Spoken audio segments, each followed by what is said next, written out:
এমন কোনো বছর নেই যে যেই বছরে কাঁঠালের সিজন এসেছে কিন্তু আমরা কাঁঠালের নিরামিষ করিনি।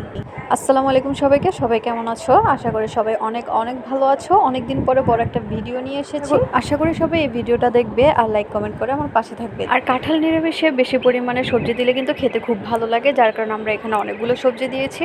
এখানে আমরা 2 আইটেমের আলু দিয়েছি, মিষ্টি আলু প্লাস গোল আলু, তারপরে দিয়েছি মিষ্টি কুমড়া, পটল, কাঁকরোল, বরবটি, ডাঁটা, তারপরে দিয়েছি কুমড়া শাক, যেটা একটু পরে দিলে খুবই ভালো লাগে। আর এখানে আমরা 2 আইটেমের ডাল নিয়ে নিয়েছি।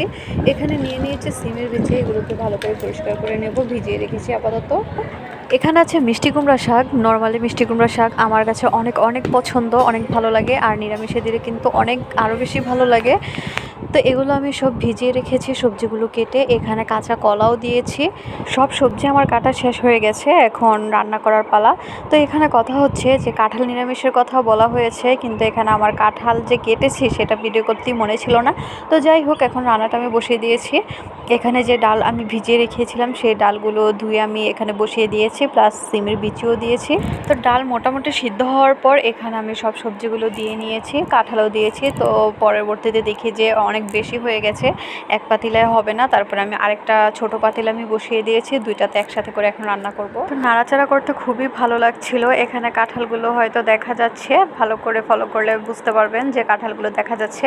এখানে কাঁঠালের পিসগুলো একটু বড় বড় করে দিয়েছি, কারণ এটা ভেঙে যাবে। পিসগুলো যদি ছোট ছোট দেই তাহলে ভেঙে যাওয়ার সম্ভাবনা থাকে, যার কারণে একটু বড় বড় দিয়েছি, ভেঙে গেলেও যাতে মোটামুটি সাইজটা থাকে। রান্নাবান্না শেষ, এখন এগুলোকে গোছানোর পালা। এগুলোকে এখন বক্সে ভরে নেব, যাদের যাদের আমরা দেবো সেই অনুপাতে আমরা এখন বক্সে ভরে নেব। আমার শাশুড়ি বলে কাঁঠাল নিরামিষ নাকি সবাইকে দিয়ে খেলে খুব ভালো লাগে। তো প্রতি বছরই আমরা এরকম করি, অনেক বেশি করে রান্না করি, তারপর সবাইকে দিয়ে খাই।